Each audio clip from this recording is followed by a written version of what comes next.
கூப்பிட்டாலும் நாங்க வர்றோம். இந்த நாங்கன்னு சொன்னீங்க பாருங்க, அங்கதான் ஒரு சின்ன சிக்கல். என் சொந்த பந்தத்துக்கிட்ட எல்லாம் என் தங்கச்சி புருஷ லண்டன் டைம்ஸ் பத்திரிகையோட எம்டி கல்யாணம் முடிஞ்ச கையோட ஒரு லண்டனுக்கு புறப்பட்டு போயிட்டாருன்னு சொல்லிட்டேன். அதனால பொண்ணை மட்டும் நான் தனியா அழைச்சிட்டு போறேன். எங்க சொந்தக்காரருக்கு முன்னால உன் மூஞ்சி காட்டாத. அவங்க எல்லாம் ராயல் அண்ட் ரிச், நீ வெறும் டிச்.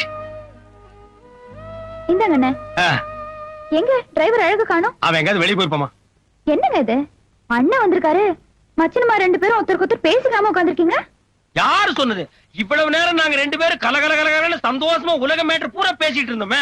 மறு வீட்டு விருந்துக்கு நீங்க ரெண்டு பேரும் அவசியம் வரணும்னு சொன்னேன். அவர் ஏதோ பிஸியா இருப்பார் போட்டிருக்கு, தங்கச்சி மட்டும் அழைச்சிட்டு போங்கன்னாரு. அது எப்படி சரியா வரும்னு அதான் வாயடைச்சு போயிருக்காரு. மாப்பிள்ள நான் சொன்னது கரெக்ட் தானுங்க?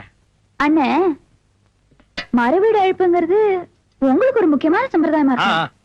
ஆனா கல்யாணம் ஆன புதுசுல எல்லா பொண்ணுங்களுக்கும் வேற ஒரு முக்கியமான ஆசை இருக்கு இல்லையா?